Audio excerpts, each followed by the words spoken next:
Hello, kids. This is Mrs. Donahue, and I am going over the poem analysis for Part 3 of Fahrenheit 451, which is the poem. Part 3 is called Burning Bright, which is derived from a poem called The Tyger by William Blake. I've previously told you that I believe in memorizing any piece of literature you're going to tattoo onto your body, so I do in fact have this poem memorized because portions of it are tattooed on me. This is the poem that led that book that I told you was the most influential book I ever read in my entire life. So this poem gets a lot of mileage. It frequently gets parceled out. So you don't see it in its entirety, you see chunks of it. It's an older poem. William Blake's not exactly a modern poet, but the imagery of the poem's really beautiful. As I'm reading it to you, I want you to see if you can figure out who the Tyger is. Okay? So, Tyger, Tyger, burning bright in the forests of the night, what immortal hand or eye could frame thy fearful symmetry? In what distant deeps or skies burnt the fire of thine eyes? On what wing dare he aspire? What the hand dare seize the fire? And what shoulder and what art could twist the sinews of thy heart? And when thy heart began to beat, what dread hand and what dread feet? What the hammer? What the chain? In what furnace was thy brain? What the anvil, what dread grasp dare its deadly terrors clasp? And when the stars threw down their spears and watered heaven with their tears, did he smile his work to see? Did he who make the lamb make thee? Tyger, Tyger, burning bright in the forest of the night, what immortal hand or eye dare frame thy fearful symmetry? Oof, I get chills every time. In the poem The Tyger by William Blake, first of all, Tyger frequently spelled with a Y instead of an I. I like that. I like anything kind of dated looking in terms of spelling. But the he of the poem, you'll notice at the end there, is typically capitalized. In the version I've given you, it is not. But it should strike you as odd grammatically for it to be kind of phrased like that. Did he who make the lamb make thee? The lamb there is an allusion to Jesus. So does someone who makes a savior make such a predator as the Tyger? That tigers are this embodiment of aggression, of natural feral instinct. They're beautiful, but they're dangerous. Tigers are typically nocturnal, so they stalk the nighttime forests. And there's something about the patterning of a tiger that tricks us into symmetry. I don't believe tigers are perfectly symmetrical. Very few things in nature are perfectly symmetrical. Perfect symmetry is hard to achieve.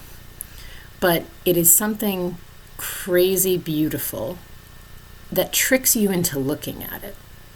It's also deeply dangerous. Tiger is one of the greatest land killers. Tiger is a more aggressive creature than, say, a lion. Like if you had your choice between the two of them, fight the lion because the lion's lazier and less likely to attack you. The Tyger here could be a person. It could be an allusion to a person. It could be devil-like in nature. It could be an allusion to the devil himself.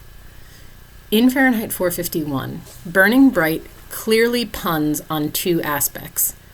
This burning kind of darkness in the poem, and also the burning of the fires that the firemen set to burn the books. Montag and Faber are literally lighting the world up. We're trying to burn it out as we go. And also there's the added interesting factor of them burning books. They burn them, but they memorize them first. It's part of our poem memorization activity. To really memorize something, to feel it, to know how it sounds, to say it well, is hard. And it really takes a deep understanding of what you're saying. You can always tell good actors from bad actors when they have to do something like Shakespeare. It's a reason that good actors want to do Shakespeare. Because if you don't understand what you're saying, you might memorize it left, right, and center, but you're not saying it right. So you know the words, but they don't have any meaning. And when they lose their meaning, what's the point? When Montag is memorizing, he is struggling so deeply for meaning, and he knows that he is not valuable, not as valuable as Faber. He knows that he's not as good. He's really struggling here with all this chaos starts, and quickly, goes from he's having a rough night to on a scale of 1 to 10, it goes to 20 real stinking quick. We get Beatty being burned to death. We get the chasing of Montag by the Hound. We get the media circus with it.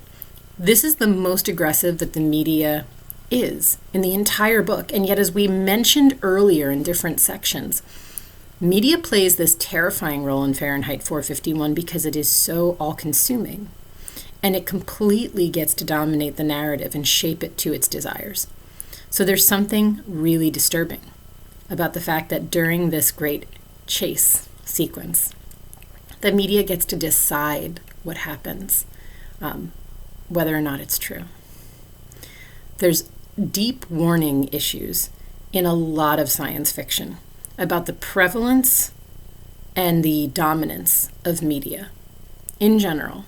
That television, when it comes to dominate 24/7 viewership, will come to dictate a lot of terms, and that this is to be deeply distrusted. You should not trust any of it. Not pick and choose the ones you trust, but just not trust any of it. And Faber's really a great character here because he so kind of blatantly goes, oh yeah, none of it's real. None of it's trustworthy. Of course it's not. He goes, all the intellectuals are like me. We're hiding for our lives. All the people that are able to look at it and tell you what it is for real are silenced. So what's the point? This is a weird kind of rebellion because it's a rebellion by typically softer characters. Faber's our rebellion leader, and he's not particularly brave or strong or physically intimidating. He's not leading an actual war, but it's the preservation of the materials that really comes to be important. In the poem, we have things like the repetition of fire and burning, that the Tyger itself is burning, that there's something deep inside of it, that a fire is lit. And the same metaphor is kind of being used with Montag. He was a fireman, so there's literal fire on the outside, but there's a fire on the inside now, burning, passion for learning, for understanding, for getting out. Is it possible that the same person who shaped Beatty shaped Montag? How is it that such opposites could exist? There's obviously similarities and overlapping between the characters, but the fact that they take those similarities and just diverge so utterly is the part that always makes you question, how does this stuff work? Did he who make the lamb make thee? It's one of the great final kind of portions of that poem. How are we all shaped by the same surroundings and the same inputs and come out so different? How are some people in Montag's world so ready, so willing, so able to submit so utterly, and then some people resist? How is Mildred made by the same fire that made Montag? How is Clarice made by the same situations that shaped Faber, that shaped Beatty, that shaped Mildred's awful friends and their awful habits? It's not meant to be an answerable question, but it is meant to be something that truly makes you appreciate those differences and maybe reflect on your own. I hope you guys have enjoyed this little bit of analysis from me and the reading of the poem. You guys do have a little bit of response to do with it. Hope you have fun.